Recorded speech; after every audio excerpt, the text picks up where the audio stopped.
Presiden terpilih Prabowo Subianto bergerak cepat menggalang kekuatan dengan mengunjungi lawan politik di pemilu 2024. Prabowo menemui Ketua Umum Nasdem Surya Paloh dan membuka tangan mengajak seluruh anak bangsa bergabung untuk membangun Ibu Pertiwi.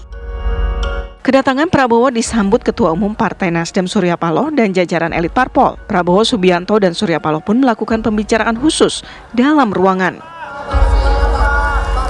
Prabowo bahkan secara terang-terangan mengajak Surya Paloh bergabung. Prabowo menganggap rivalitas Pilpres telah tuntas, sehingga sekarang waktunya untuk merajut persatuan. Pertemuan Prabowo dan Surya Paloh menurut banyak kalangan sebagai upaya untuk meredam polarisasi pasca kontestasi. Tak hanya Partai Nasdem, Prabowo juga mulai membuka ruang untuk partai berlambang Ka'bah alias P3 untuk bergabung, meski tak lolos ke parlemen. Lantas, seberapa besar kans Nasdem dan P3 bergabung bersama Prabowo Subianto? Akankah kompromi politik terwujud? Atau ada kejutan menanti? Tim TV One mengabarkan.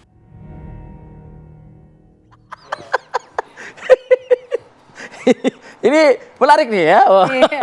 Udah seru banget nih di sini nih di studio ya. Iya, jadi kita mau tanya soal yang sejuk-sejuk versinya Mas Umam dan juga Bang Rusli Effendi nih. Selamat pagi Bapak-bapak. Ada analis politik dari Universitas Paramadina Jakarta, Mas Ahmad Khairul Umam, dan juga ada Bang Rusli Effendi, Wakil Ketua Umum P3. Selamat pagi Bapak-bapak. Bergabung juga melalui Zoom. Ini ada Hermawi Taslim, Sekjen dari Partai Nasdem, dan juga ada Pak Wiyadi, politisi senior dari Gerindra. Selamat pagi Bapak-bapak melalui sambungan Zoom. Selamat pagi. Baik. Oke, kita langsung saja ke Bang Rusli. Bang Rusli, ini tadi udah ada. Mana yang seger tadi? Langsung yang seger itu. Hijau-hijau seger gitu ya. Ini jadi udah mau diterima, dirangkul gitu P3-nya? Ya. Gaya banget loh Bang Rusli pagi ini. Senyum-senyum lagi loh. Semacam kayak perempuan mau dipinang gitu loh ya berarti loh. Ya ini kan alhamdulillah pemilu sudah selesai. Ya. Tapi P3 punya persoalan yang sedang kita perjuangkan di MK ya. Tuh, koridor hukumnya ya. Ya. Justru kita berfokus ke situ sebenarnya, bagaimana menyamakan suara, memastikan 4% itu menurut data kita terpenuhi. Dan tim hukum kita sudah tadi malam ke MK. Soal silaturahmi politik tentu ini kan budaya yang baik. Ya, kalau P3 ketua umum kita menyapa bahwa Pak Prabowo sudah diumumkan oleh KPU, saya pikir ini tradisi bagus ya. Tetapi bagi P3 yang namanya rangkul-merangkul, yang namanya silaturahmi, justru itu budaya kita. Sejauh ini kita belum berfokus ke situ. Tapi ada komunikasi yang sudah mulai dibangun begitu Bang? Walaupun belum berfokus ke situ? Itu di tingkat ketua umum ya. Kan Pak Mardiono juga sahabat dengan Pak Prabowo. Iya. Jadi komunikasi politik ya terbangun dengan baik, termasuk dengan partai yang lain juga. Ya.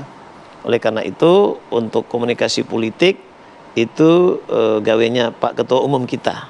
Tapi untuk bagaimana bekerja menyelamatkan P3 sampai pada ambang batas 44% itu adalah hal penting. Ya, betul. Nah, saya tadi malam melepas tim hukum kita ke MK. Karena catatan kita meyakinkan. Karena batasnya juga ya Bang ya. Iya, dan kita juga dalam yang diumumkan KPI itu kan kurang cuma 193.000.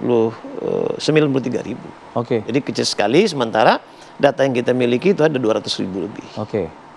Bang Rusli, ini sebelum saya ke Pak Wiyadi nih, Pak Wi ya.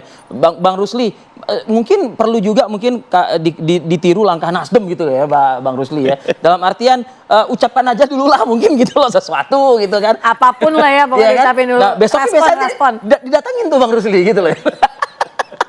Ya soal ucapan kita sudah lihat dan dengar di media ya. Pak Mardiono ya saya pikir karena silaturahminya bagus. Nah soal kalau nanti ada Pak Prabowo mau ke P3 seperti Nasdem, tentu kita dengan tangan terbuka. Karena bagi P3 selalu menerima tamu siapapun gitu ya. Apalagi ini untuk kepentingan bangsa dan negara. Ya. Kompetisi demokrasi sudah selesai, tapi hasilnya kita belum selesai. Karena P3 tadi saya katakan bahwa bagaimana kita memastikan 4% insya Allah lolos. Saya ke Pak Wi kalau gitu. Pak Wi, kapan Gerindra, atau begini deh, Gerindra sudah mendengar ada pernyataan dari P3 yang mungkin bisa ditindaklanjuti dengan kunjungan gitu Pak Awi. Iya, jadi begini, saya pertama-tama juga mengucapkan terima kasih karena saya juga sudah mendengar ucapan selamat kepada Pak Prabowo dari pimpinan dan dari ketua dari pimpinan P3 kepada Pak Prabowo mengucapkan selamat dan menerima hasil Pilpres maupun pileg yang masih dalam tanda kutip karena ternyata memang masih belum lolos 4% dari P3.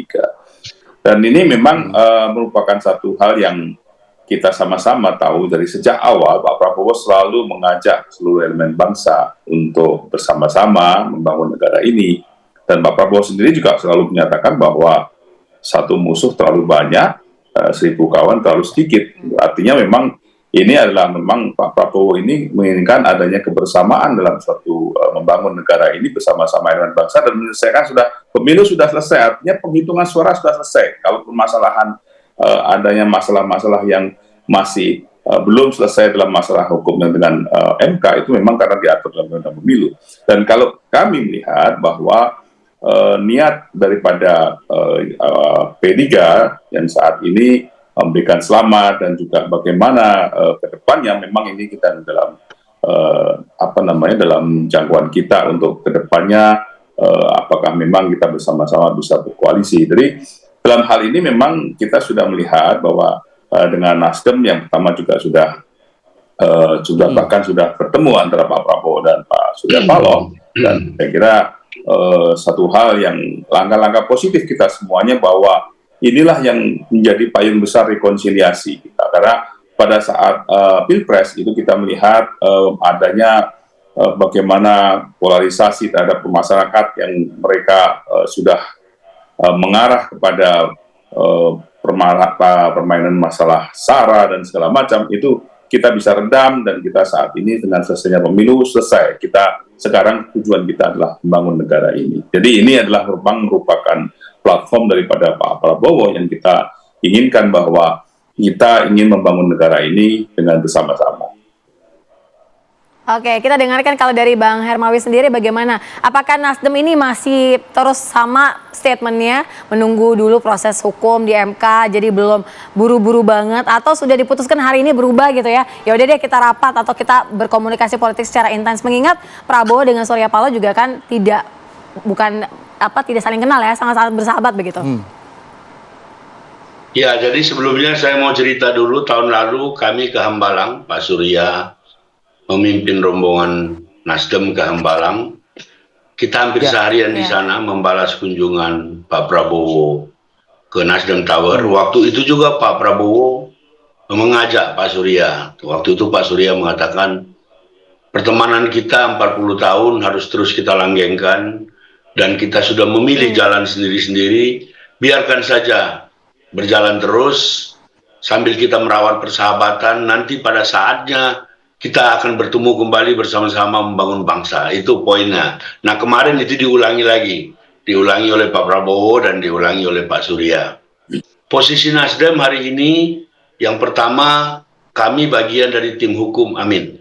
Jadi tadi kemarin ketemu dengan anak-anak buahnya Pak Rusli. Kami menyumbangkan 12 lawyer yang berpengalaman di tim Amin. Ketika mendaftar kemarin juga anggota tim Nasdem ada. Jadi benar tadi kata Pemret sebelumnya, biar saja ini berlangsung mekanisme ketatanegaraan kita, mekanisme hukum kita. Kalau posisi kami seperti yang dikatakan Pak Surya Paloh kemarin, terlalu dini untuk memprediksi kemana keluar atau ke dalam, karena masih ada waktu 7 bulan. Kami masih harus berdialog dengan akar rumput kami, ada 514 DPD kabupaten kota, terutama yang ada di Papua, di mana 6 provinsi seluruhnya kami muncul sebagai pemenang. Kemudian kita harus berdiskusi juga dengan kawan-kawan, ada 2.000 lebih anggota DPRD se-Indonesia. Biarlah ini berlalu, tapi yang paling penting peristiwa kemarin itu adalah contoh yang paling positif dalam kehidupan berbangsa dan bernegara. Ketika para elit, ketika para pemimpin bangsa ini bisa bergandeng tangan, itu akan melahirkan kesejukan di masyarakat. Itu perilaku yang sangat baik di antara dua negarawan yang ingin sama-sama negaranya maju. Sekali lagi, sikap Nasdem kita tunggu saja dinamika kebangsaan ini bergulir sambil kita mempersiapkan diri ke depan. Terima kasih. Iya, baik Bang Hermawi. Pak, saya coba ingin mendalami ya pernyataan dari 3 politisi ini dengan Mas Ahmad Khairul Umam. Mas Umam, kalau misalnya di depan kita di atas meja ini adalah sebuah cake yang manis, ya, yang enak begitu. Pusing saya mau baginya ini Mas Umam. Usai jeda berikut kita akan bagi-bagi cake ya. Tetaplah bersama kami.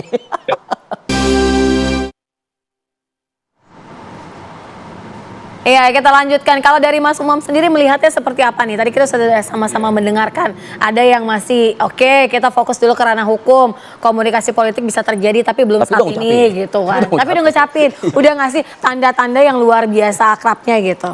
Iya, memang kalau kita cermati ada beberapa pihak yang di satu sisi gercep sekali, jadi gerak cepat. Ada yang gercep. Salah satunya. Buktinya apa? Hanya dalam beberapa waktu pasca pemilihan, quick count sudah keluar, maka kemudian komunikasi dengan Pak Jokowi langsung disambung. Menurut informasi spekulatif pasca pertemuan dengan Pak Jokowi, konon juga komunikasi dengan Pak Prabowo juga dilakukan secara intensif.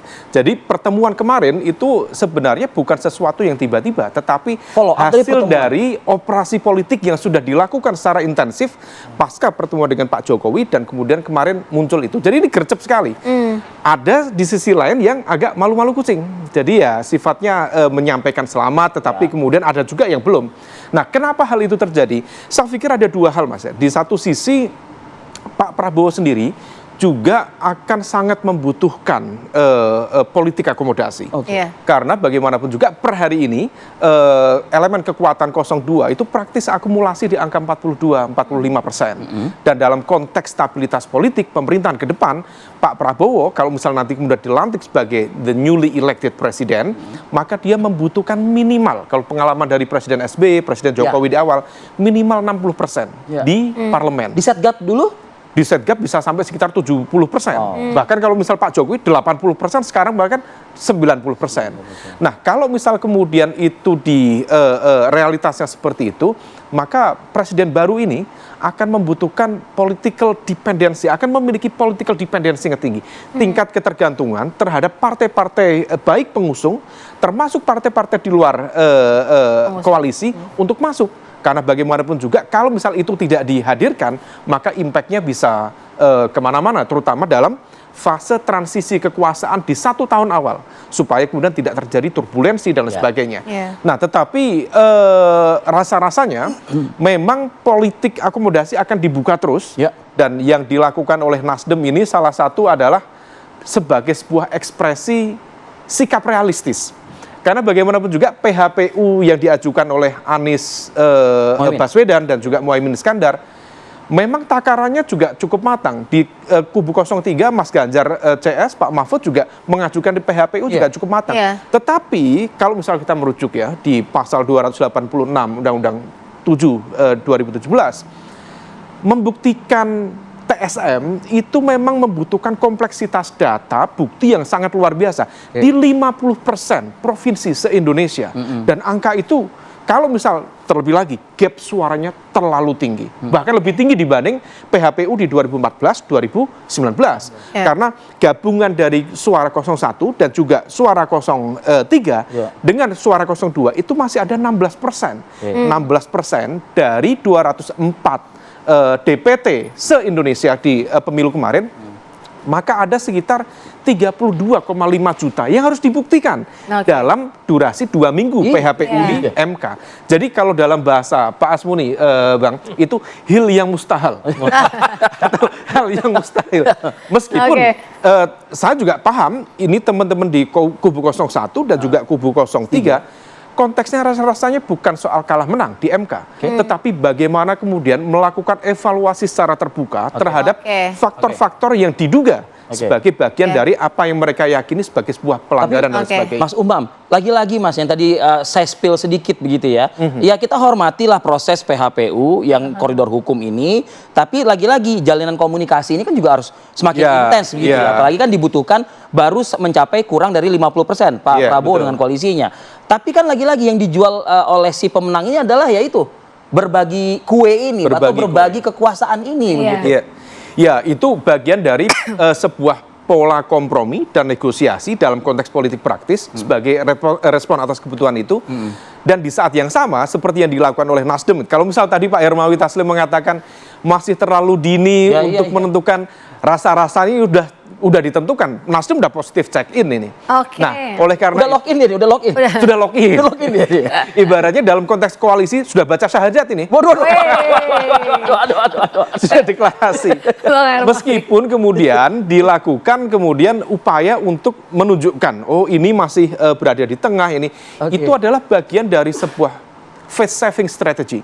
Strategi untuk menyelamatkan muka. Karena terutama untuk melihat mempertahankan kredibilitas nama kelembagaan di basis pemilih loyal yang per kemarin menunjukkan loyalitas yang tinggi terhadap narasi perubahan yang diusung oleh kubu 01 khususnya oleh Nasdem.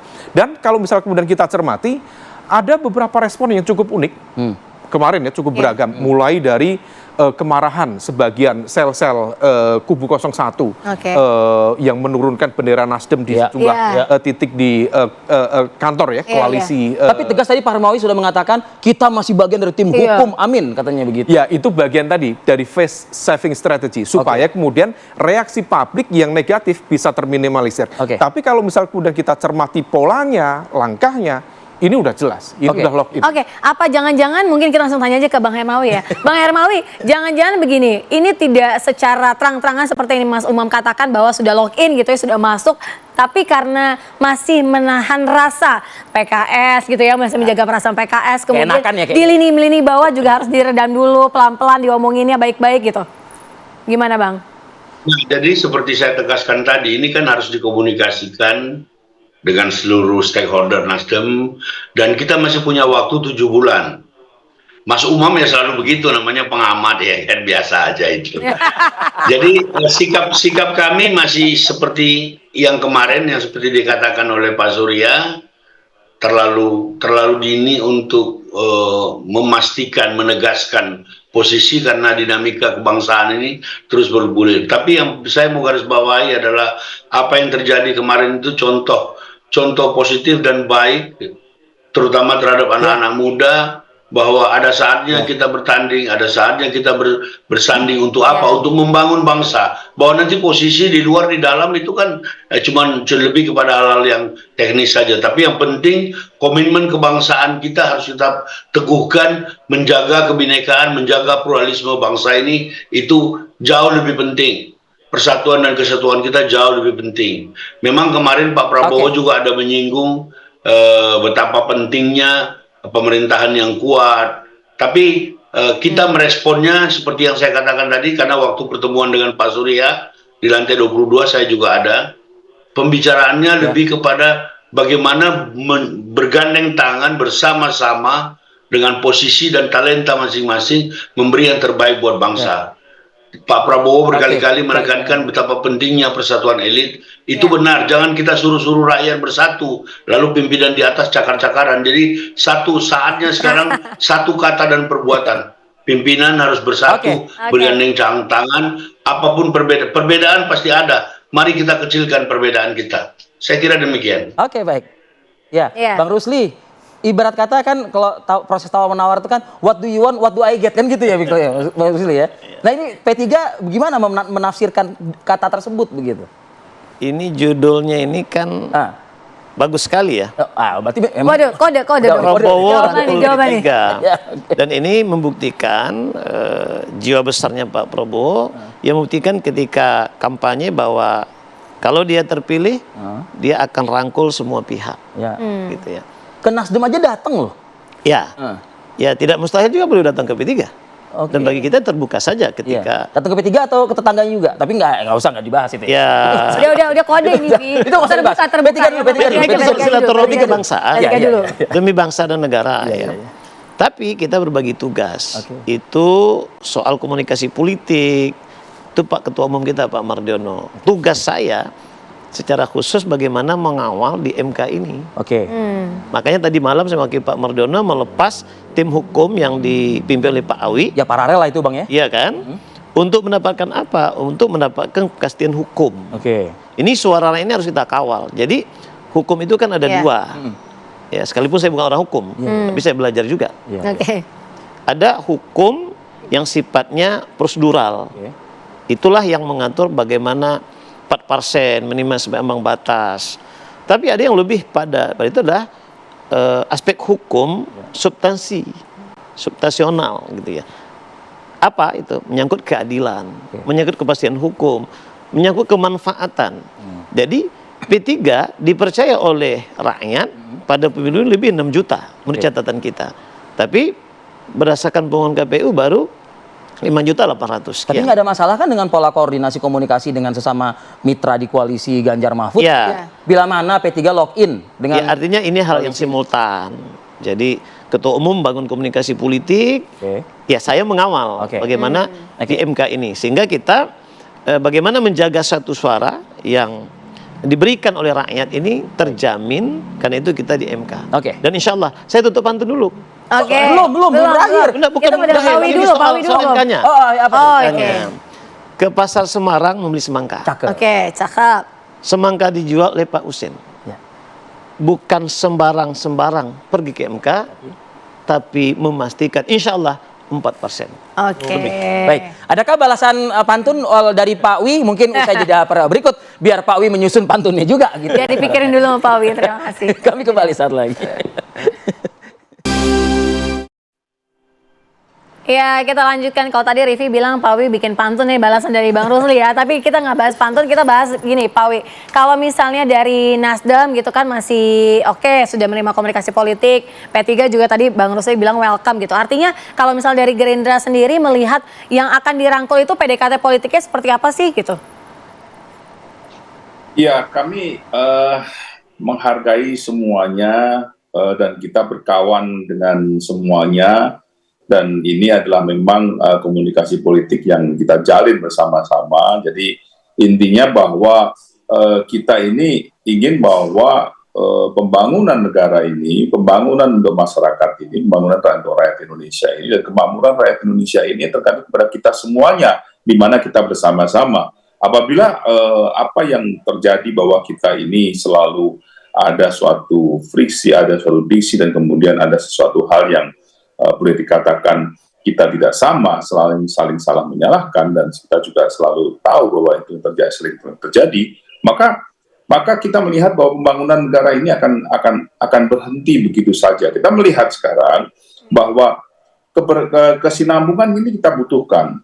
Yang sudah berjalan, yang saat ini sudah berjalan, kita butuhkan untuk kesinambungan. Dan disinilah memang kita memberikan komunikasi untuk bersama-sama, kita memberikan komunikasi bahwa kita untuk membangun bersama-sama ini kita butuh kebersamaan. Karena tanpa kebersamaan kita akan mudah sekali bahwa kita ini akan melakukan sesuatu hal yang mungkin kita lihat seringkali Pak Prabowo mengatakan bahwa kita ini seringkali diintervensi oleh pihak-pihak luar untuk bagaimana kita ini bersatu. Nah, inilah kita yang dibutuhkan oleh Pak Prabowo, selalu diingatkan oleh Pak Prabowo bahwa kita harus bersatu dan kita jangan sampai pihak luar itu memengaruhi kita untuk bagaimana kita membangun negara ini. Jadi program-program Pak Prabowo juga jelas bahwa kita keberlanjutan itu, dan kita juga ingin semuanya bersama-sama membangun negara ini.